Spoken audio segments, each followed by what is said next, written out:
السلام عليكم ورحمة الله تعالى وبركاته. لو أنزلنا هذا القرآن على جبل لرأيته خاشعا متصدعا من خشية الله وتلك الأمثال نضربها للناس لعلهم يتفكرون. صدق الله العظيم. আমরা কোরআন দিয়ে আজকে কোরআনের পরিচয় নিব। কোরআনকে জিজ্ঞেস করব যে কোরআন তুমি তোমার পরিচয় দাও। আমরা কিছু প্রশ্ন করব, দেখবেন কোরআন অবলীলায় উত্তর দিয়ে দিচ্ছে। তো শুরুতে একটা কথা বলে রাখা ভালো, আমরা কিন্তু কোরআনকে আমাদের বাংলাদেশে কোরআন শরীফ বলি। কি বলি? কিন্তু কোরআনে কোথাও কোরআনকে কোরআন শরীফ বলা হয়নি।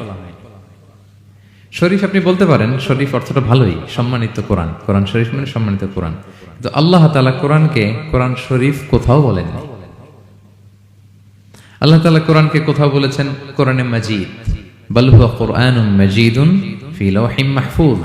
আমি লাওহে মাহফুজে এই কোরআনে মাজিদকে রেখেছি। লাওহে মাহফুজ ৭ আকাশের উপরে। তুলুহু মা বাইনাস সামাই ওয়াল আরদ, আকাশ জমিন যত লম্বা লাওহে মাহফুজ ঠিক তত লম্বা।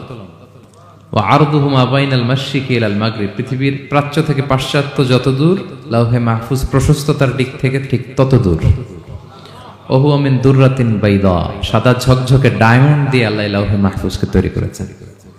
এটা হচ্ছে কোরআনের বাড়ি ৭ আকাশের উপরে। তা আল্লাহ বলেছেন বাল হুয়া কুরআনুম মাজিদ, কোরআনে মাজিদ বলছেন আল্লাহ, কোরআন শরীফ বলেন নাই। আরেক আয়াতে আল্লাহ তাআলা বলেছেন ইয়াসিন, তারপরে কি ওয়াল কুরআনিল হাকিম। তাহলে আরেক আয়াতে কোরআনে হাকিম বলেছেন, প্রজ্ঞাময় কোরআন, কোরআন শরীফ বলেন নাই। সূরা ওয়াকিয়ার আরেক আয়াতে আল্লাহ তাআলা বলেছেন ইন্নাহু লাকুরআনুন কারীমুন ফি কিতাবিম মাকনুন, এখানে বলেছেন কোরআনে কারীম। সূরা হিজরের এক আয়াতে আল্লাহ বলেছেন কোরআনে আযীম, ওয়ালাকাদ আতাইনাকা সাবআম মিনাল মাসানি ওয়াল কুরআনাল আযীম। নবী হে, আপনাকে আমি নিত্য পাঠনীয় সপ্ত বাক্য দিয়েছি আর কোরআনে আযীম দিয়েছি। তাহলে আল্লাহ বললেন কোরআনে মাজিদ, তিনি বললেন কোরআনে হাকিম, তিনি বললেন কোরআনে কারীম, কোরআনে আযীম। কিন্তু এগুলো সব থেকে আমরা কি বলি? কোরআন শরীফ বলতে পারেন, অর্থ ভালোই, কিন্তু কোরআনে নাই, আল্লাহ তাআলা বলেন নাই। আসুন কোরআন শরীফ বলার পাশাপাশি আমরা কোরআনে কারীম, কোরআনে মাজিদ এগুলো বলতে অভ্যস্ত হই, কারণ এভাবেই কোরআনকে পরিচয় দিয়েছেন আল্লাহ তাআলা। পারা যাবে তো ইনশাআল্লাহ? শুধু কোরআনই কোরআনের নাম নয়, এছাড়াও কোরআনের আরো অনেক নাম কোরআনে খুঁজে পাওয়া যায়। যেমন কোরআনের একটা নাম হচ্ছে আল কিতাব। কোরআনের একটা নাম কি? আল্লাহ তাআলা বলছেন মা ফাররাতনা ফিল কিতাবি মিন শাই, এই কিতাব, এই কোরআনে আমি কোনো কিছু বাকি রাখি নাই, সব বলে দিয়েছি। সব, ব্যক্তি জীবনে, পরিবারে, সমাজে, রাষ্ট্রে, রান্নাঘর থেকে শুরু করে বঙ্গভবন পর্যন্ত, কাঁথা সেলাই থেকে শুরু করে মহাকাশ পর্যন্ত সব আল্লাহ কোরআনে বলে দিয়েছেন, কিছু বাকি রাখি নাই। তাহলে কোরআনের একটা নাম আল কিতাব, একটা নাম কি? কোরআনের আরেকটা নাম আল ফুরকান, সত্য মিথ্যার পার্থক্যকারী, the criterion between right and wrong. Quran পড়লে বোঝা যায় কোনটা সত্য কোনটা মিথ্যা। আল্লাহ তাআলা বলেন তাবারাকাল্লাযী নাযালাল ফুরকানা আলা আবদিহি লিয়াকুনা লিল আলামিনা নাযীরা, আমি কোরআনকে ফুরকান বানিয়ে পাঠিয়েছি যাতে করে বিশ্বনবী মানুষকে সতর্ক করতে পারেন। তাহলে একটা পেলাম কোরআনের নাম আল কিতাব, এরপরে দ্বিতীয়টা পেলাম আল ফুরকান। কোরআনের একটা নাম হচ্ছে আয-যিকির। আমরা অনেকে মনে করি শুধু সুবহানাল্লাহ, আলহামদুলিল্লাহ এগুলাই জিকির, না, কোরআনটাও একটা জিকির। কোরআনের একটা নাম হচ্ছে জিকির। আল্লাহ তাআলা বলছেন ইন্না নাহনু নাযালনা যিকরা ওয়া ইন্না লাহু লাহাফিযুন, নিশ্চয়ই আমি এই জিকিরকে মানে কোরআনকে নাজিল করেছি, আমি এই কোরআনকে সংরক্ষণ করব। তাহলে কোরআনের একটা নাম পেলাম আল কিতাব, একটা নাম পেলাম আল ফুরকান, একটা নাম পেলাম কি? জিকির। এরকম অনেকগুলো নাম কোরআনের আছে। শুনতে শুধু আমি সূরাতুল হাশরের ২১ নম্বর আয়াত তেলাওয়াত করেছি। এখানে আল্লাহ তাআলা ইরশাদ করছেন যে এই কোরআনকে যদি আমি পাহাড়ের উপর নাজিল করতাম, লাউ আনজালনা হাযাল কুরআনা আলা জাবালিন লারাআইতাহু খাশিআম মুতাসাদ্দিআম মিন খাশিয়াতিল্লাহ। নবী হে, কোরআনকে যদি আমি পাহাড়ের উপর নাজিল করতাম, আপনি দেখতেন আল্লাহর ভয়ে এই পাহাড় ভেঙে চুরে খানখান হয়ে যেত। এটা এত গরুভার একটা বাণী কোরআন আল কারীম, পাহাড় ভেঙে যেত। পাহাড় কি চারটেখানে কথা? সুবিশাল পাহাড় আল্লাহ তাআলা পৃথিবীতে সৃষ্টি করে রেখেছেন।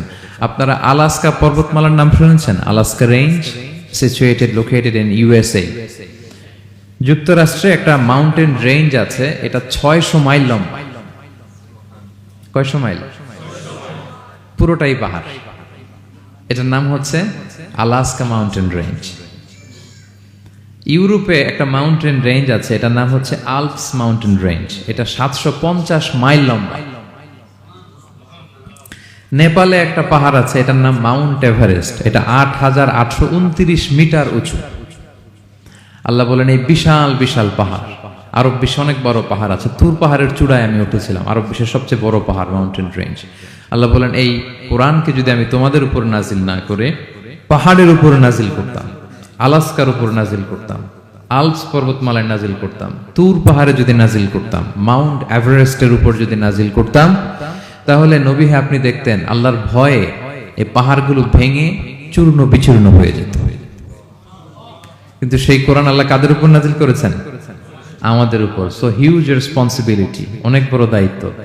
এই কোরআনকে আমরা বুঝি কিনা, কোরআনকে মানি কিনা, কোরআনের আইন সমাজে চাই কিনা, this is the burning question. নিজেকে নিজে প্রশ্ন করুন যে কোরআনের যে হকগুলো আছে আমরা আদায় করছি কিনা।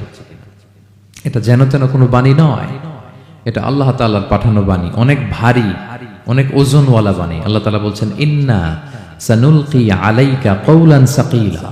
নবী হে, আপনার কাছে আমি অনেক ভারী, হেভি ওয়েট ওয়ার্ড নাজিল করব। এটা অনেক ওজনের, এটা সিম্পল কোনো বিষয় নয়। এই কোরআন যখন রাসূল সাল্লাল্লাহু আলাইহি ওয়াসাল্লামের উপর নাজিল হতো, প্রচন্ড শীতের রাতে বিষ্ণু সাল্লাল্লাহু আলাইহি ওয়াসাল্লাম ঘামতেন। আম্মা জান আয়েশা বলেন আমরা কম্বল মুড়ি দিয়েও থাকতে পারি না, এত শীত, কিন্তু বিশ্বনবী ঘেমে ঘর্মাক্ত হয়ে একাকার। ওটের উপর বসে থাকা অবস্থা যখন কোরআন নাজিল হতো, ওটগুলো মরুভূমির মধ্যে বসে পড়তো ডিরেক্টলি। কাফেলা চলছে চলছে, সাইয়েদনা জিবরাইল এসে কোরআন নাজিল করেছেন, কোরআনের ভারে ধপাস করে উট বসে যেত। যায়েদ ইবনে সাবিত রাদিয়াল্লাহু তাআলা আনহু কাতিবুল ওয়াহি, রাসূল সাল্লাল্লাহু আলাইহি ওয়াসাল্লামের একজন সাহাবী। রাসূল সাল্লাল্লাহু আলাইহি ওয়াসাল্লাম একবার যায়েদ রাদিয়াল্লাহু তাআলা আনহুর পায়ের মধ্যে মাথা রেখে শুয়েছিলেন। দীর্ঘক্ষণ শুয়ে থাকলেন। যায়েদ রাদিয়াল্লাহু তাআলা আনহু বলছেন আমার কোনো কষ্টই হচ্ছে না। হঠাৎ করে কোরআন নাজিল হতে লাগলো। কি নাজিল হতে লাগলো? কোরআন। যায়েদ রাদিয়াল্লাহু তাআলা আনহু বলেন দীর্ঘক্ষণ রাসূল সাল্লাল্লাহু আলাইহি ওয়াসাল্লাম আমার পায়ের উপর মাথা রেখে শুয়ে আছেন, কিন্তু আমি টেরই পাচ্ছি না। কিন্তু যখন কোরআন নাজিল হতে লাগলো, মনে হলো যে আমার পাটা ভেঙে খান খান হয়ে যাবে। রাসূল সাল্লাল্লাহু আলাইহি ওয়াসাল্লামের মাথার ওজন এত বেড়ে গেল, আমি আর রাসূল সাল্লাল্লাহু আলাইহি ওয়াসাল্লামকে রাখতেই পারছি না আমার পায়ের উপর। ইন্না সানুলকি আলাইকা কওলান সাকিলা। নবী হে, আমি অনেক ভারী, হেভি ওয়েট ওয়ার্ডের কোরআন আপনার কাছে নাজিল করব। সো কোরআনটা এটা অনেক সম্মানিত একটা বাণী, আল্লাহ তাআলার বাণী, অনেক ভারী একটা বাণী। এটা পাহাড় সইতে পারে না, পাহাড় ভেঙে চূর্ণ বিচূর্ণ হয়ে যেত, সে কোরআনকে আল্লাহ তাআলা আমাদের উপর নাজিল করেছেন। সো আমাদের হিউজ রেসপন্সিবিলিটি, অনেক বড় দায়িত্ব যে এই কোরআনকে মেনে চলা, কোরআন পড়তে জানা, কোরআনের অর্থ বোঝা এবং কোরআনের নীতিমালাগুলো আমাদের সমাজে বাস্তবায়ন করা। তো আমরা বলেছি যে আমরা কোরআন দিয়ে আজকে কোরআনের পরিচয় নিব। কোরআনকে জিজ্ঞেস করব যে কোরআন তুমি তোমার পরিচয় দাও। আমরা কিছু প্রশ্ন করব, দেখবেন কোরআন অবলীলায় উত্তর দিয়ে দিচ্ছে। আমরা যদি কোরআনকে জিজ্ঞেস করি যে কোরআন তুমি যে পৃথিবীতে এসেছো, তোমার হিস্ট্রিটা বলো, কবে আসলা, কবে নাজিল হয়েছে? কোরআন বলবে শাহরু রমাদানাল্লাযী উনজিলা ফীহিল কুরআন, আমি রমাদান মাসে এসেছি, যেন তেন মাসে আসিনি। কোরআনকে যদি আমরা প্রশ্ন করি যে কোরআন রমাদান তো 29 দিন বা 30 দিন, তো এই 30 দিনের বা 30 রাতের কোন দিন বা কোন রাতে এসেছে? কোরআন বলবে ইন্না আনজালনাহু ফি লাইলাতুল কদর, আমি কদরের রাতে এসেছি। সুবহানাল্লাহ বিহামদি। ওমা আদরাকা মা লাইলাতুল কদর, কে তোমাকে জানাবে কদর কি? লাইলাতুল কদরি খায়রুম মিন আলফি শাহর, কদরের রাত 1000 মাসের চেয়েও সেরা। রাসূল সাল্লাল্লাহু আলাইহি ওয়াসাল্লাম আফসোস করতেছেন, আল্লাহ বনি ইসরাইলের লোকেরা হায়াত পাইছে 1000 বছর, 1500 বছর, এত ইবাদত করছে, আমার গুনাহগার উম্মতের কি হবে? আমার গুনাহগার উম্মত তো 60-70 মধ্যে মরে শেষ। আমার উম্মতি মা বাইনা 60 ইলা 70, আমাদের গড় বয়স কত? 60 থেকে 70। আল্লাহ বলেন চিন্তা করো না, লাইলাতুল কদরি খায়রুম মিন আলফি শাহর, তোমার গুনাহগার উম্মতের জন্য আমি কদরের রাত দিয়েছি, 1000 মাসের চেয়ে সেরা। তাহলে কোরআনের হিস্ট্রি আমরা জেনে গেলাম। রমাদানে আসছে, রমাদানের কোন রাতে আসছে? এখন যদি জিজ্ঞেস করি তুমি কি একা একা আসছো না কেউ নিয়ে আসছে তোমাকে, এবার কি উত্তর পাওয়া যাবে?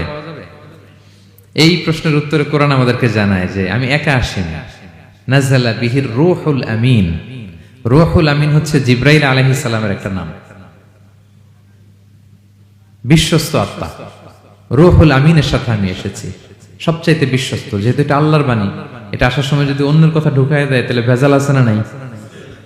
আমিন, বিশ্বস্ততার সাথে যে পৌঁছে দিবে, বাণী বাহকের কাজ করবে, এরকম সবচাইতে বিশ্বস্ত ফেরেশতা জিবরাইলকে দিয়ে আমি পাঠিয়েছি। তাহলে কোরআন একা আসে, সবচাইতে শক্তিশালী ফেরেশতা জিবরাইল আলাইহিস সালামের লাহু সিত্তু মিআতু জানা, 600 পাখা আছে, 600 পাখা।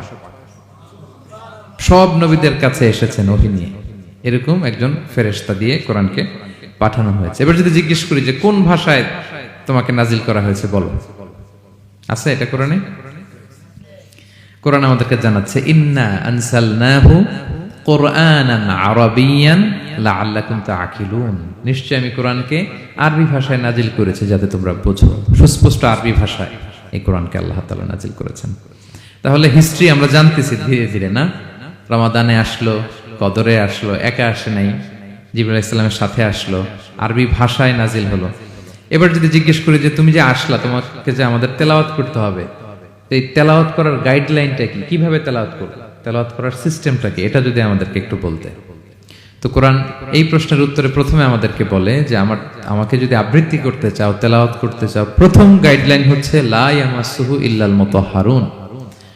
এর অর্থ হচ্ছে পবিত্র ছাড়া কেউ এই কোরআনকে স্পর্শ করতে পারে না। যদিও এটা দিয়ে লাউহে মাহফুজের কথা বলা হয়েছে, ফেরেশতাদের কথা, কিন্তু বিষ্ণু বলেছেন লা ইয়ামাসসুহু ইল্লা তাহির, পবিত্রতা ছাড়া কোরআন ধরা যায় না। তাহলে কোরআন তেলাওয়াতের প্রথম গাইডলাইন কি? পবিত্রতা, ওযু করতে হবে। ডোন্ট টাচ মি উইদাউট অ্যাবলুশন, কোরআন আপনাকে অর্ডার করবে, ওযু ছাড়া আমাকে টাচ করা যাবে না। আচ্ছা, ওযু করলেন, তারপরে কি শুরু করে দিতে পারবেন?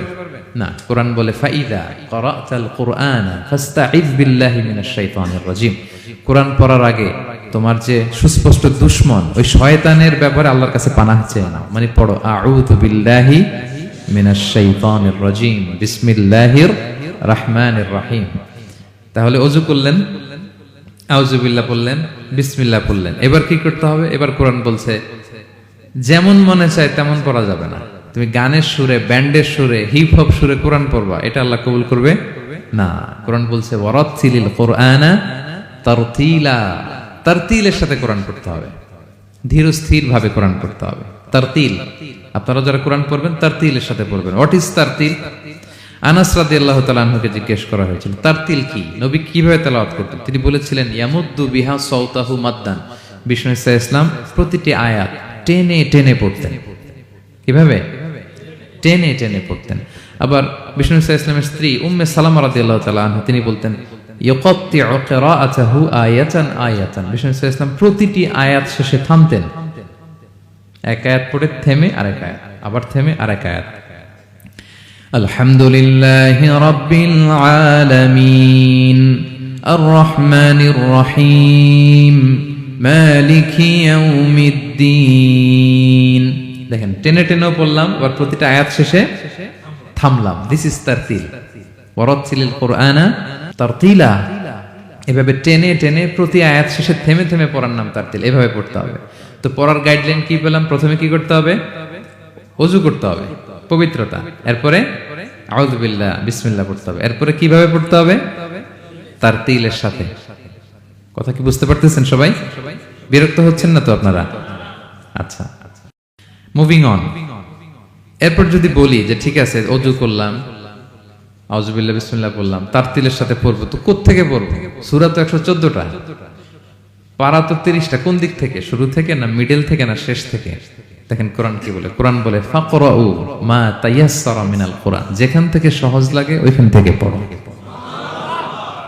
যেখান থেকে, এই যে আমরা একটু পরে মাগরিবের সালাত পড়বো, কোনো ধরা বাঁধা এরকম গাইডলাইন আছে যে এই সূরাটাই পড়তে হবে? সূরা আর রহমান দিয়ে না পড়লে মাগরিব হবে না, বা সূরা জিলজাল দিয়ে না পড়লে মাগরিব আদায় হবে না, এরকম আছে? ফাকরাউ মা তায়াসসারা মিনাল কোরআন, যেখান দিয়ে তোমার সহজ লাগে ওইখান দিয়ে পড়ো। শুধু বড় এক আয়াত বা ছোট 3 আয়াত এই পরিমাণ হলেই হবে, যেখান থেকে মনে চায়, যে কোনো পারা, যে কোনো সূরা। আলহামদুলিল্লাহ বলেন। বিশেষ করে ফজরের নামাজে বিষ্ণু ইসলাম লম্বা কেরাত পড়তেন, কারণ ফজরের কোরআন তেলাওয়াতটাতে স্পেশালি সাক্ষী রাখা হয়। আল্লাহ তাআলা বলছেন আকিমিস সালাতা লিদুলুকিশ শামসি ইলা গাসাকিল লাইলি ওয়া কুরআনাল ফাজর ইন্না কুরআনাল ফাজরি কানা মাশহুদা। সূর্য যখন ডুবে তখন থেকে রাত পর্যন্ত সালাত কায়েম করো, বিশেষ করে ফজরের সালাত। এ সময় ফেরেশতারা আসে, এটা সাক্ষী থেকে যায়। আমরা ফজরের সময় যেন লম্বা চূড়া তেলাওয়াত করি, ফজরের 2 রাকাতে আমরা লম্বা তেলাওয়াত করি। এবার কোরআনকে যদি জিজ্ঞেস করি যে কোরআন তোমার পৃথিবীতে যে এসছো, তোমার অবজেক্টিভটা কি, নাজিলের উদ্দেশ্য কি, কি উদ্দেশ্যে আল্লাহ তাআলা পাঠিয়েছেন, কোরআন আমাদেরকে জানাচ্ছে আলিফ লাম রা কিতাবুন আনজালনাহু ইলাইকা লিতুখরিজান নাসা মিনাল যুলুমাতি ইলান নূর। এই কোরআনকে আমি নাজিল করেছি যাতে অন্ধকারাচ্ছন্ন মানুষগুলোকে নবী হে আপনি আলোর দিকে নিয়ে যেতে পারেন। I have revealed this holy book to you in order to lead the mankind out of darkness into the light. Quran আমাদেরকে আলোর দিকে নেয়। কিসের দিকে নেয়? আলোর পথ দেখায়, মুক্তির পথ দেখায়। তো মুক্তির জন্য আমি এই কোরআনকে পাঠিয়েছি। এবং কোরআন পাঠিয়ে আল্লাহ তাআলা গোটা বিশ্ববাসীকে চ্যালেঞ্জ করেছেন যে পারলে এরকম আর একটা কোরআন বের করে আনো, লিখে আনো। পারবে নাকি গোটা বিশ্বের সবাই মিলে? আমরা যখন বই লিখি, বইয়ের ভূমিকাতে লিখি যে মানবিক দুর্বলতার কারণে বা আমার জ্ঞানের কমতির কারণে কিছু ভুল হতে পারে বা টাইপো মিস্টেক হতে পারে।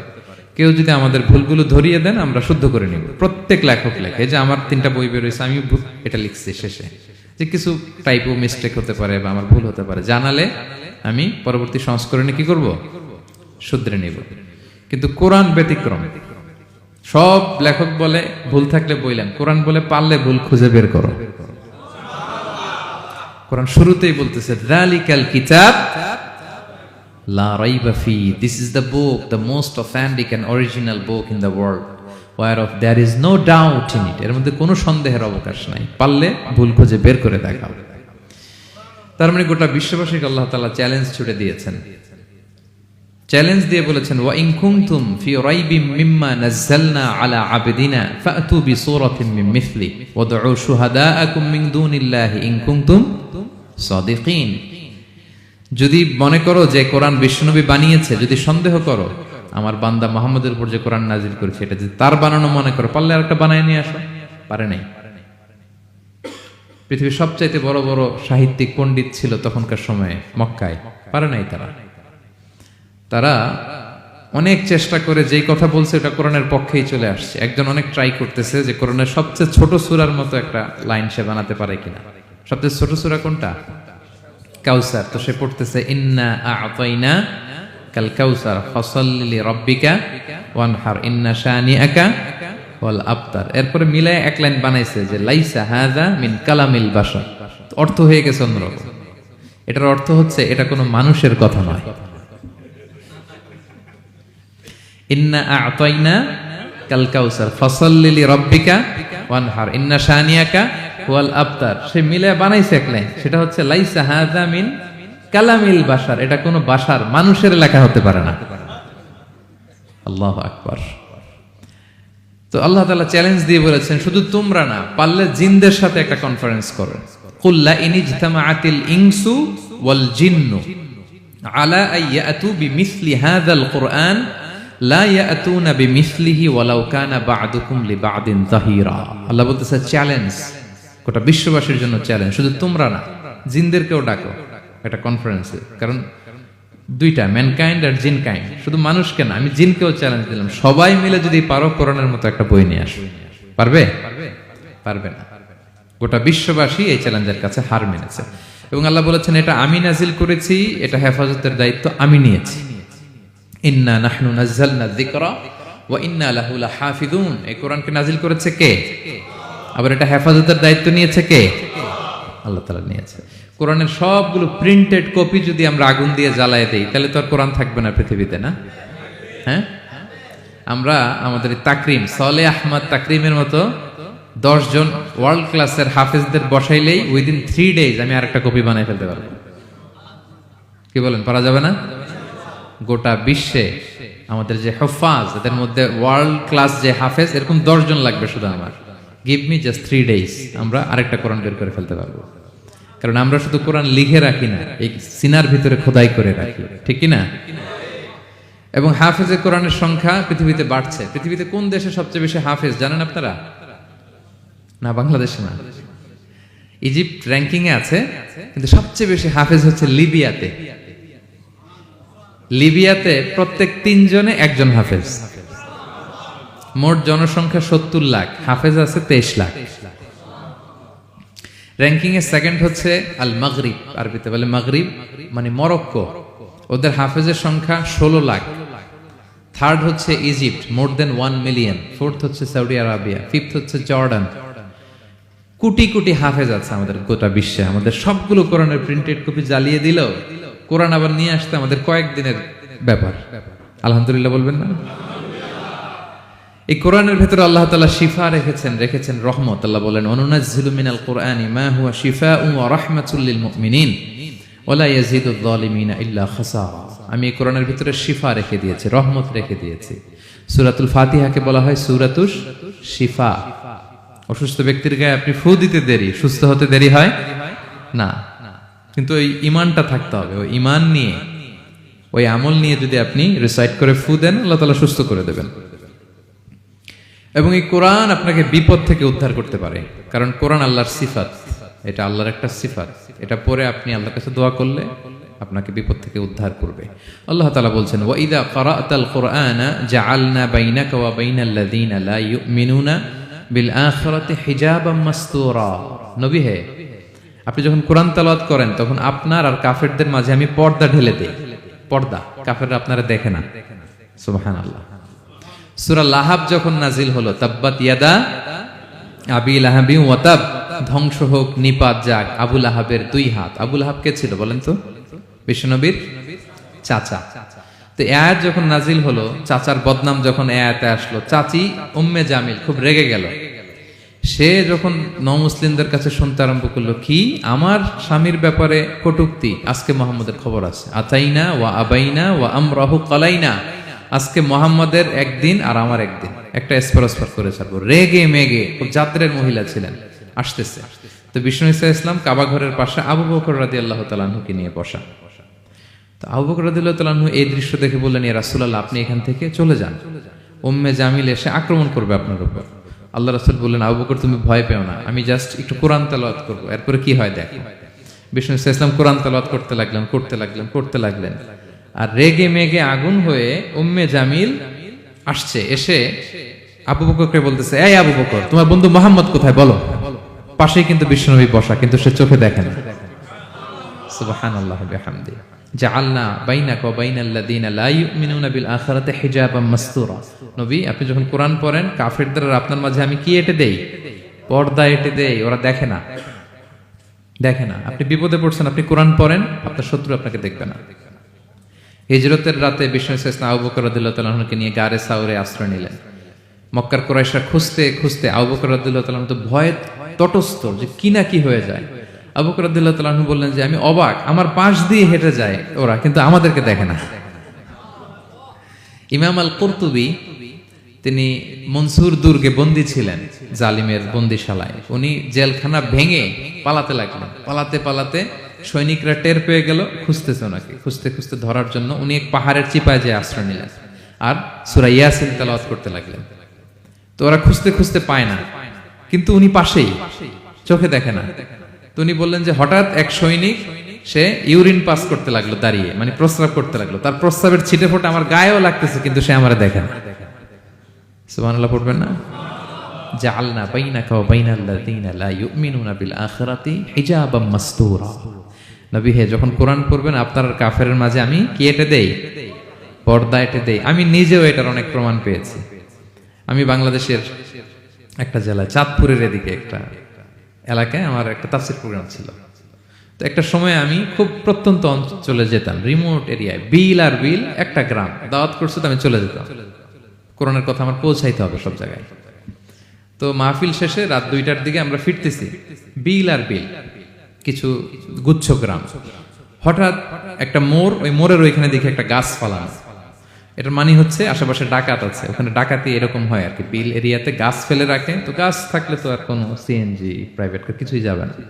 তাই আমি বুঝতে পারলাম যে এটা তো ডাকাতের কাজ। আমি সূরা ইয়াসিন তেলাওয়াত শুরু করে দিলাম। বিপদে পড়লে সূরা ইয়াসিনের প্রথম 9 আয়াত, কয় আয়াত? এই 9 আয়াত পড়তে আরম্ভ করলাম। ড্রাইভারকে বললাম একটু করে পেছাও। তো টর্চ মারতেছে বিল থেকে, মানে ওরা তো ওখানে উৎপেতে আছে। আমি পড়তেছি, কিছুক্ষণ পরে ডাকাত নিজে এসে গাছ সরাই দিয়ে বলতেছে, যান। মানে ও কি করবে ও নিজেও বুঝতেছে না, ও যে কি করবে, ও কি করতে হবে ওটা মানে বুদ্ধিজ্ঞান সে হারাই ফেলেছে। সে শুধু গাছটা সরালো, বলতেছে যান যান, এই চলে গেলাম আমি। এটা আমার নিজের প্রমাণ, হয়তো কোথাও বলি নাই, আজকে প্রসঙ্গক্রমে বলা হয়ে গেল। তো এরকম বিপদে পড়লে সূরা ইয়াসিনের প্রথম কয়াত পড়বেন আপনারা। জাআলনা বাইনাকা ওয়া বাইনাল্লাযীনা লা ইউমিনুনা বিল আখিরাতি হিজাবাম মাসতুরা। আপনার আর আপনার শত্রুদের মাঝে কি হয়ে যাবে? পর্দা পড়ে যাবে, দেখবেই না আপনাকে। অনেক চেষ্টা করেছিল মক্কায় কুরাইশরা রাসূল সাল্লাল্লাহু আলাইহি ওয়াসাল্লামের এই কোরআনে বাধা দিতে, যাতে এই কোরআনের কথা শুনতে না পারে। কারণ যারাই বিষ্ণুনবীর কণ্ঠের তেলাওয়াত শুনতো এরাই মুগ্ধ হয়ে কালিমা পড়ে মুসলমান হয়ে যেত। তারা ডিস্টার্ব করতো কোরআনের মাহফিলে। وقال الذين كفروا لا تسمعوا لهذا القرآن والغوا فيه لعلكم تغلبون। তারা বলতো যে মুহাম্মদের কণ্ঠের কোরআন তোমরা শুনবে না, বরং ডিস্টার্ব করবে। কি করবে? তো আবু জাহেল যখন ঘোষণা দিল তখন বিষ্ণুনবী তেলাওয়াত করলে ওরা শীষ দিত, হুইসেল বাজাতো, মুকাআউ ওয়া তাসদিয়া, হুইসেল বাজাতো আর হাততালি দিত এরকম। তো হাততালি দিয়ে যাতে বিষ্ণুনবীর সাউন্ডটা অন্যরা না শুনে, বিষ্ণুনবীর চারদিকে ঘিরে হুইসেল মারতো আর হাততালি দিত, ডিস্টার্ব করতো যাতে না শুনে। কিন্তু এই কোরআনের বাণীটা কার? এই বাণী কি হুইসেল দিয়ে আটকানো যায়? হাততালি দিয়ে, র‍্যাব দিয়ে, পুলিশ দিয়ে, কোনো বাধা দিয়ে আটকানো যাবে? যাবে না। পৃথিবীর কোনো শক্তি দিয়ে এটাকে আটকানো যায় না, এটা তো আল্লাহর বাণী। তো বিষ্ণু ইসলাম কোরআনের কথা যখন শোনাতেন, বিষ্ণুনবীর কণ্ঠের তেলাওয়াত শুনেই অনেকে কালিমা পড়ে মুসলমান হয়ে যেত। তো আবু জাহেল কোনো দিশা না পেয়ে পরে মক্কার যে পার্লামেন্ট দারুন নদওয়াতে বিল উত্থাপন করলো যে আজকে থেকে মুহাম্মদের কণ্ঠের তেলাওয়াত কেউ শুনতে পারবে না, কেউ শুনতে পারবে না। তো মজার ব্যাপার হচ্ছে সবাইকে না করে লুকায় লুকায় সে নিজেই শুনতে যায়। কারণ সে তো আরব হওয়ার ফলে কোরআনের যে ভাষা শৈলী, যে প্রাঞ্জল বাক্য বিন্যাস, শব্দের বুনন, এটা শুনে সে অবাক হয়ে যায় যে এত সুন্দর বাক্য বিন্যাস কিভাবে হতে পারে। তো সবাইকে দিনের বেলা নিষেধ করে, রাত্রিবেলা বিষ্ণু ইসলাম রিভাইজ করতেন, লুকায় লুকায় ওনার ঘরের পিছনে যেয়ে শুনতো। শুধু সেই না, তার ডান হাত বা হাত ওয়ালিদ ইবনে মুগীরা, উতবা শাইবা, উতবা ইবনে মুগীরা, শাইবা ইবনে মুগীরা, ওয়ালিদ ইবনে মুগীরা, এরা সবাই কি করতো? লুকিয়ে লুকিয়ে কোরআন শুনতো। পরে বিষ্ণুনবী যখন ঘুমের প্রস্তুতি নিতেন সব ফিরে আসতো, ফিরে আসার সময় সবার দেখা হয়ে যেত। তারা লজ্জিত হতো, সবাই বলতো আবু জাহেল ঘটনা কি? দিনের বেলা তুমি শুনতে নিষেধ করো, রাতে তো তুমিই চলে আসো। তো সে বললো আজকে কঠিন দারুন নাদওয়ার পার্লামেন্টে বিল পাস করবো, যে এমনটা করবে এই শাস্তি মাথার চুল কামিয়ে মক্কার বাজারে ঘোরানো হবে। তো এই বিল যেদিন পাশ হয়েছে আবু জাহেল ওই দিন নিশ্চিত ভাবতেছে আজকে যে বিল পাস করছে কেউ তো যাবে না, আমি একটু যাই। মানে আজকে যে কঠিন শাস্তির ঘোষণা দিছি, আজকে কেউ এই স্পর্ধা দেখাবে না। মুহাম্মদ তো তেলাওয়াত শুরু করে দিয়েছে, কি যে মধুর বাণী, যাই একটু শুনে আসি।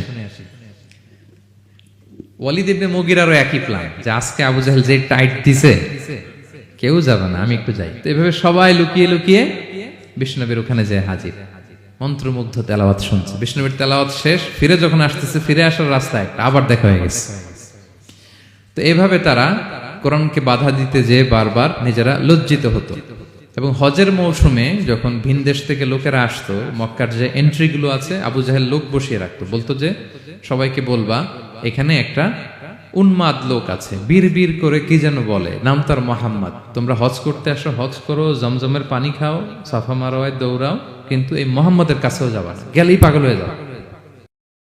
মানুষের একটা অভ্যাস আছে, আল ইনসানু হারিসুন আলামা মুনিয়া, মানুষের যেটা করতে না বলা হয় বেশি, মানুষ এটা করে বেশি। তো রাসূল মুহাম্মদের কথা কিন্তু ভিনদেশীরা জানতোই না। মুহাম্মদের কাছে যেও না যখন বলছে, সবাই মনে মনে প্ল্যান করে নিছে, আর যাই করি আর না করি মুহাম্মদের দেখে যাইতে হবে। তো এরা হস্টস করে সবাই খুঁজতো, হু ইজ দিস মুহাম্মদ, কে এই মুহাম্মদ?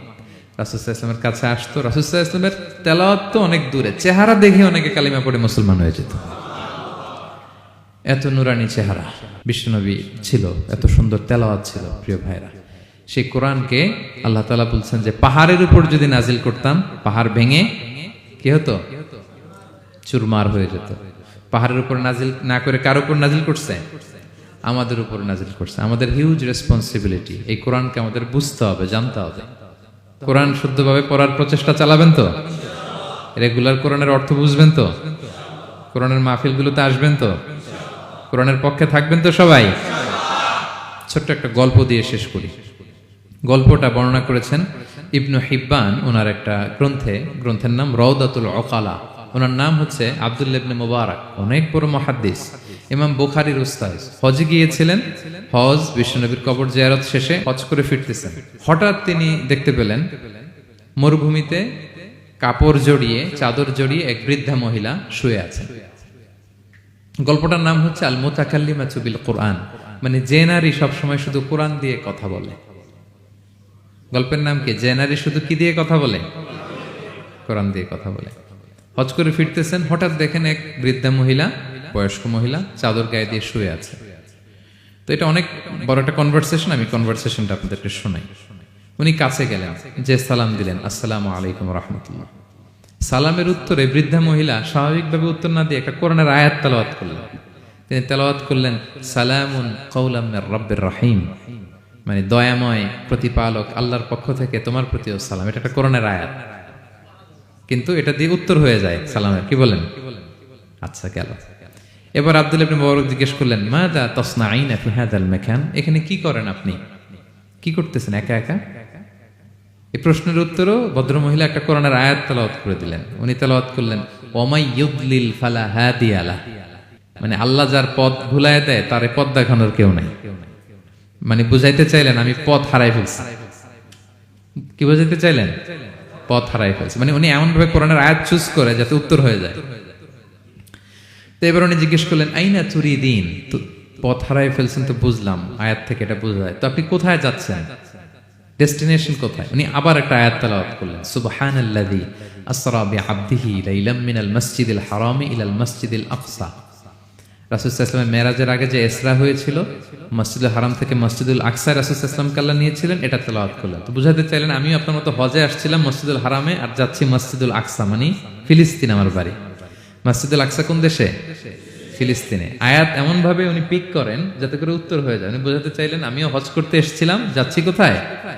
ফিলিস্তিন, মসজিদুল আকসা যে দেশে আছে। তো উনিও বুঝে গেলেন যে তাহলে আপনি মসজিদুল আকসায় যাচ্ছেন। তো এবার জিজ্ঞেস করলেন, আনতুম মুনযু কাম ফি হাযাল মাকান, তো এখানে একা একা পড়ে আছেন কয়দিন? আবার কোরআনের আয়াত, সালাসা লায়ালিন সাবিয়া, টানা 3 দিন 3 রাত এখানে আছে, এটা কোরআনের আয়াত একটা।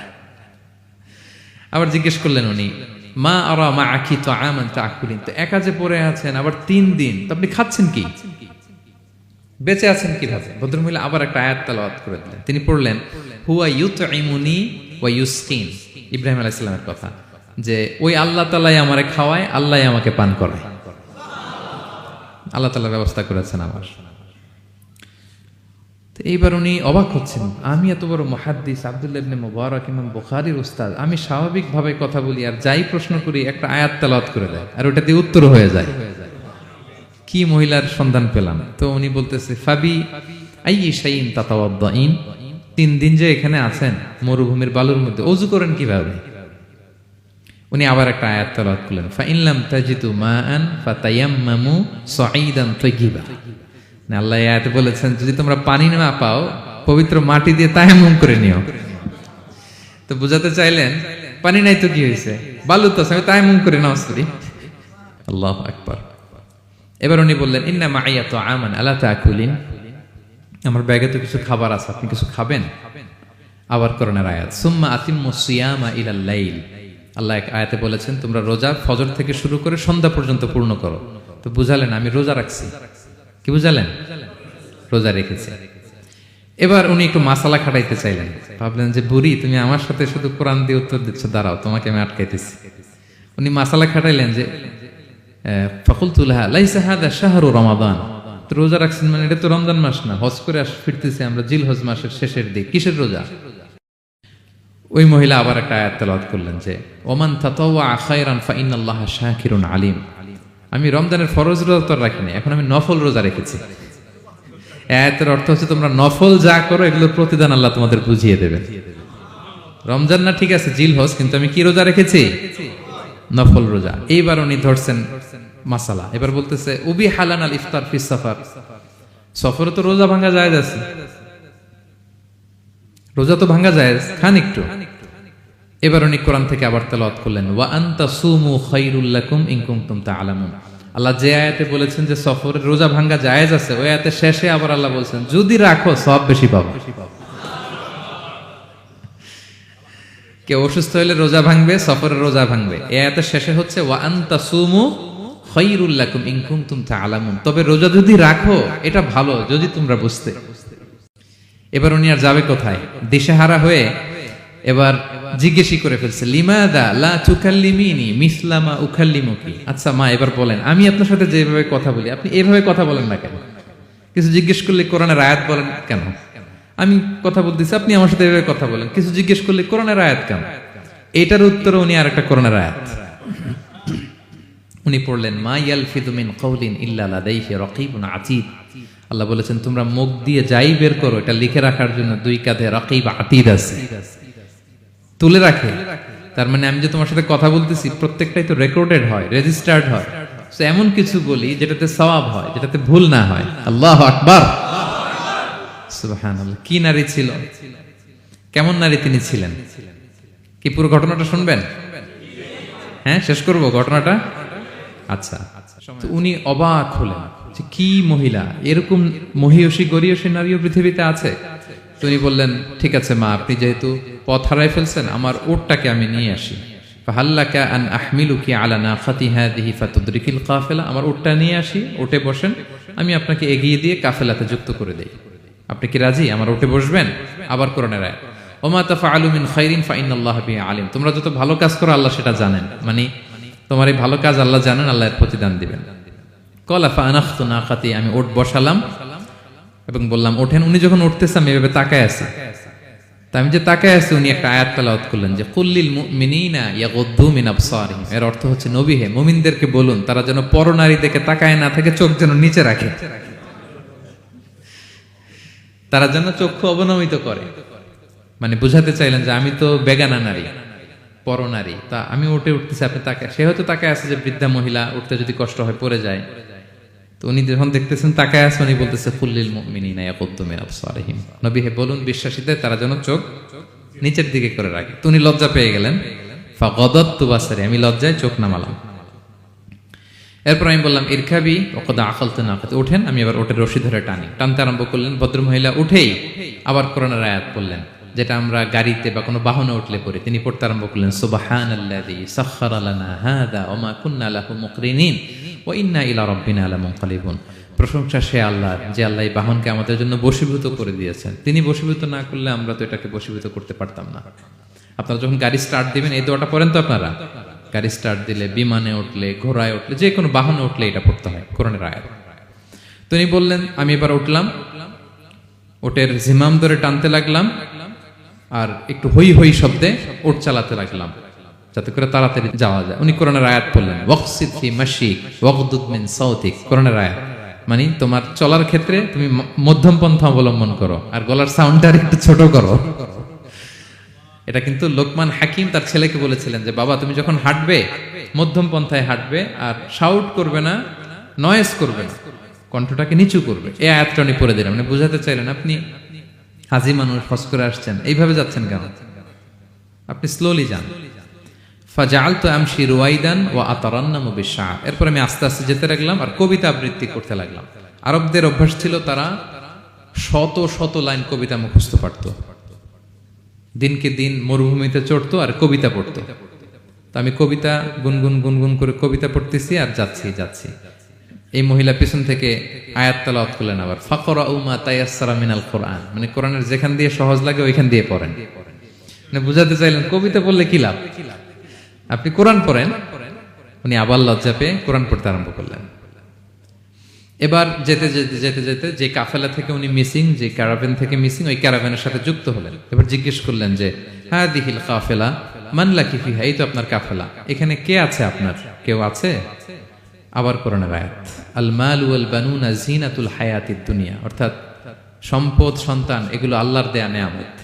এটা দিয়ে বুঝাতে চাইলেন হ্যাঁ আমার কিছু সন্তানাদি আছে। উনি বুঝতে পারলেন ফা আলিমতু আন্নাল্লাহা আওলাদান ফিহা, আমি বুঝলাম যে ওনার সন্তান সন্ততি এখানে আছে। এইবার একটা চান্স পেয়ে গেছে আব্দুল্লাহ ইবনে মুবারক। কি পেয়ে গেছে? উনি মনে মনে ভাবলেন ওনার ছেলেদের নাম কি এটা জিজ্ঞেস করি। তাইলে তার উত্তর দিতে পারবে না। সুন্দর না প্রশ্নটা? এবার উনি বলতেছে ফাকুলতু লাহা মা আসমাউ আওলাদিক, মা এবার একটু বলেন তো আপনার ছেলেগুলার নাম কি? কে জিজ্ঞেস করলেন? এটা তো আর নান্টু বল্টু সল্টু তো আর কোরআনে পাওয়া যায় না। আমরা নাম রাখি কি? সল্টু বল্টু। সল্টু বল্টু কোরআনে আছে? নাই। তো উনি এবার চান্স নিলেন, এবার জিজ্ঞেস করি আপনার ছেলের নাম কি? এইবার আর উত্তর থাকবে না, অনেকক্ষণ আমার সাথে ইয়ে করছেন আপনি। তো জিজ্ঞেস করতেছে লাহা ওয়ামা আসমাউ আওলাদিক, আপনার ছেলেদের নাম কি একটু বলেন তো। এই প্রশ্নের উত্তরে উনি 3টা আয়াত তেলাওয়াত করছেন। এতক্ষণ তো একটা, এখন কয়টা? এখন 3 নম্বর গিয়ারে চালাইতেছে। উনি প্রথম আয়াত তেলাওয়াত করলেন ওয়াত্তাখাযাল্লাহু ইব্রাহিমা খলিলা, এরপরে বললেন ওয়া কাল্লামাল্লাহু মূসা তাকলিমা, সবশেষে বললেন ইয়া ইয়াহইয়া খুযিল কিতাবা বিকুওয়া। আল্লাহু আকবার। আমি ইব্রাহিমকে খলিল হিসেবে নিয়েছি, মুসাকে কালিমুল্লাহ বানিয়েছি, এবং ইয়াহইয়াকে বলেছি হে ইয়াহইয়া তুমি তাওরাত কিতাবকে শক্ত করে ধরো। তার মানে বুঝাতে চাইলেন আমার বড় ছেলের নাম ইব্রাহিম, পরের ছেলের নাম মুসা, ছোট ছেলের নাম ইয়াহইয়া। সুবহানাল্লাহ পড়বেন না? কি নারী ছিলেন! কোরআনের বাইরে যেন যাওয়া না লাগে, কোরআন থেকে ছেলেদের নাম চুজ করে রাখছেন। ছেলেদেরকে ডাকলে এই নামেই ডাকেন। এরপর ছেলেদেরকে ডাকলেন কোরআনের আয়াত পড়ে ফাবাআসু আহাদাকুম বিওয়ারিকিকুম হাযিহি ইলাল মাদিনাতি ফালইয়ানজুর আইয়ুহা আসকা তুআমান ফালইয়াতিকুম বিরিজকিম মিন। এটা সূরা কাহাফের একটা আয়াত। গুহাবাসী 7 জন যুবক যখন ঘুমিয়ে পড়েছিল, 309 বছর পরে যখন জেগেছিল, একজনকে টাকা দিয়ে বলেছিল যাও তুমি কিছু খাবার নিয়ে আসো। এই আয়াত বুঝাইয়া তিনি ছেলেদের বুঝাইলেন যে মেহমান আসছে, কিছু নিয়ে আসো খাবার, ওনারা খাওয়াইতে হবে। উনি অনেক হেল্প করছে আমাকে। তো ছেলেরা খাবার নিয়ে আসলো। খাবার দেওয়ার পরে মহিলা আবার কোরআনের আয়াত কুলু ওয়াশরাবু হানিআম বিমা আসলাফতুম ফিল আইয়ামিল খালিয়া। এটা আসলে আল্লাহ তাআলা জান্নাতীদেরকে বলবেন। আমরা যখন জান্নাতে ঢুকবো আল্লাহ বলবে কুলু ওয়াশরাবু হানিআম বিমা আসলাফতুম ফিল আইয়ামিল খালিয়া। এই দুনিয়াতে এত জুলুম নির্যাতনের শিকার হয়েছে, এত নেক কাজ করেছো, প্রতিদান হিসেবে আজকে জান্নাতের এই নাজ নেয়ামত ভোগ করো। বৃদ্ধ মহিলা এই আয়াতটা বললেন, তার মানে মরুভূমিতে অনেক কষ্ট করেছেন আপনি আমার জন্য, এখন আপনি আমার পক্ষ থেকে এই হসপিটালিটি, রিসেপশন, এই আপ্যায়ন গ্রহণ করুন। এবার উনি বলতে আরম্ভ করলেন, ছেলেদেরকে বললেন কুলতু আল আনা তুআমাকুম আলাইয়া হারাম। এই ছেলেরা, এই খাবার আমার জন্য হারাম। হাত্তা তুখবিরুনি বিআমরিহা, যতক্ষণ না এই মহিলাকে, এর হিস্ট্রি যতক্ষণ না আমার না বলো। আগে বল এই ভদ্র মহিলা কে, কি তার ঘটনা। যতই দেখছি অবাক হচ্ছি, যতই শুনছি অবাক হচ্ছি। কে সে? যাই বলি শুধু কোরআন দিয়ে বলে, ঘটনাটা কি? এবার ছেলেরা বলল ফাকুলু হাযিহি উম্মুনা, ইনি আমাদের মা। লাহা আরবাউনা সানা, ওনার বয়স 40 বছর। লাম তাতাকাল্লাম ইল্লা বিল কুরআন, জীবনে কোনোদিন কোরআন ছাড়া মুখ দিয়ে অন্য কোনো কথা বলে নাই। মাখাফাতা আন তাযিল্লা ফায়াসখাতা আলাইহির রহমান, এই ভয়ে যে কোন কথায় আল্লাহ আবার নারাজ হয়ে যায়, আমার কোন কথায় আবার কোন ভুল হয়ে যায়, আমার কোন কথায় আবার রহমান আমার উপর নারাজ হয়ে যায়। এজন্য আমরা আমাদের জন্মের পরে জীবনে আমার মাকে কোরআন ছাড়া কোনো কথা বলতে শুনিনি। অবাক হলেন আব্দুল্লাহ ইবনে মুবারক, ইমাম বুখারীর উস্তাদ। উনি খাবার হাতে নিয়ে এবার বললেন যে উনি তো অনেক আয়াত বললো, এবার আমি একটা আয়াত বলি। খাবারটা নিয়ে উনি পড়তে আরম্ভ করলেন। ফাকুলতু, উনি বললেন, আমি বললাম যালিকা ফাদলুল্লাহি ইউতিহি মান ইয়াশা, এটা আল্লাহর বিশেষ অনুগ্রহ, ফজল। এটা আল্লাহ সবাইরে দেয়, যাকে চায় তাকে দেয়। সুবহানাল্লাহ পড়ে। এটা আল্লাহর বিশেষ অনুগ্রহ, তিনি সবাইকে দান করেন না, যাকে চান তাকে দেন। তোমাদের মা অনেক মহিয়সী গরিয়সী একজন মাতা তোমরা পেয়েছো। এই হচ্ছে ঘটনাটা। আল মুতাকাল্লিমাতু বিল কোরআন, যে নারী তার জীবনের পুরো সময়টা শুধু কোরআন দিয়ে কনভারসেশন করেছেন, কথা বলেছেন। যেই প্রশ্নই তাকে করা হয় কোরআন থেকে বলতেন, কারণ আল্লাহ বলেছেন মা ফাররাতনা ফিল কিতাবি মিন শাই, এই কিতাবে আমি কোনো কিছু বাকি রাখি নাই। মানব কল্যাণের, মানব প্রয়োজনীয়, হিউম্যান ডিমান্ড যা দরকার সব আল্লাহ বলে দিয়েছেন। তিবিয়ানান লিকুল্লি শাই, সবকিছুর সুস্পষ্ট ব্যাখ্যাই কোরআনে আছে। আল্লাহ বলেন লাউ আনসালনা হাযাল কুরআনা আলা জাবাল লারাআইতাহু খাশিআম মুতাসাদ্দিআম মিন খাশিয়াতিল্লাহ, এই কোরআনকে আমি পাহাড়ে নাজিল করলে পাহাড় চূর্ণ বিচূর্ণ হয়ে যেত। আলাস্কা মাউন্টেন রেঞ্জ, আল্পস পর্বতমালা, মাউন্টেন এভারেস্ট ভেঙে চুরে খান খান হয়ে যেত। সে কোরআনকে আল্লাহ তাআলা আমাদের উপর নাজিল করেছে। আমাদের রেসপন্সিবিলিটি অনেক বেশি। আজকে আমি কতগুলো কোরআনের আয়াত তেলাওয়াত করছি, কেউ কি গুনতে পারবেন? শত শত কোরআনের আয়াত তেলাওয়াত করেছি, কারণ কোরআন নিজেই নিজের পরিচয় দিতে সক্ষম, কারো লাগে না। কোরআন নিজেই বলতে পারে, যেই প্রশ্ন আপনি ছুড়ে দিবেন কোরআন নিজেই আনসার করে দিবে। নিজে আপনাকে অ্যাড্রেস করবে, নিজে আপনার সমাধান হাজির করবে। সেই মহাবিশ্বের মহাবিশ্বয় মহাগ্রন্থ আল কোরআনকে আল্লাহ তাআলা এই মাসে নাজিল করেছেন, যে মাস আমরা কাটাচ্ছি। আল্লাহ বলেন শাহরু রমাদান আল্লাযী উনজিলা ফীহিল কুরআন, এই রমাদান মাসে আমি এই কোরআনকে নাজিল করেছি। কোরআন নাজিলের মাস। আজকের এই কায়েত ফাউন্ডেশনের ইফতার প্রোগ্রাম তখনই সার্থক হবে যখন আমরা নিজেদের সাথে নিজেরা এই কমিটমেন্ট করবো, এই প্রত্যয় ব্যক্ত করব যে আমি কোরআন শুদ্ধভাবে পড়তে চাই, এই কোরআনকে আমি বুঝতে চাই, এই কোরআনকে আমি হৃদয়ে ধারণ করতে চাই, আমি তাদাব্বুরে কোরআন করতে চাই। কোরআনে কি মেসেজ আল্লাহ দিল এটা আমি জানতে চাই। কি ভাইয়েরা, আমরা জানতে চাই কি চাই না? যারা আমরা কোরআন শুদ্ধ করে পড়তে পারি না, আমরা যেন তারতিলের সাথে তাজবিদের সাথে কোরআন তেলাওয়াতটা শিখে নিই। রাজি আছেন তো? যে যে এলাকায় থাকেন ওই এলাকার সুরাউতে, ওই এলাকার ইমাম সাহেবের সাথে একটা ছোট্ট গ্রুপ করে আপনারা কোরআন শিক্ষার আসর করবেন।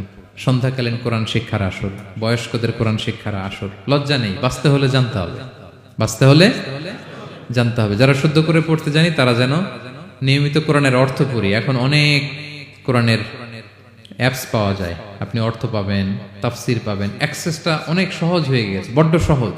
No excuse will be granted that day. সেদিন কোনো অজুহাত আপনি দিতে পারবেন না আল্লাহর কাছে যে আল্লাহ এই কারণে পারি নাই। আল্লাহ বলবে মালয়েশিয়া এসে তো ভাসাম লাইও শিখে ফেলছে, তো ভাসাম লাইও পারো, কোরআন পারো না কেন? IELTS করে ইংরেজিতে পটু, ইংরেজি পারো, আরবি পারো না কেন? সব পারো, এটা পারো না কেন? কোনো এক্সকিউজ আল্লাহ গ্রহণ করবেন না। আমাদেরকে কোরআন বুঝতে হবে, আমাদেরকে কোরআন জানতে হবে। কোরআনকে আল্লাহ তাআলা সহজ করেছেন। আল্লাহ বলেছেন ওয়ালাকাদ ইয়াসসারনাল কুরআনা লিযিকর ফাহাল মিন মুদ্দাকির। কে আছে কোরআন শিখবে? কোরআনকে আমি সহজ করেছি।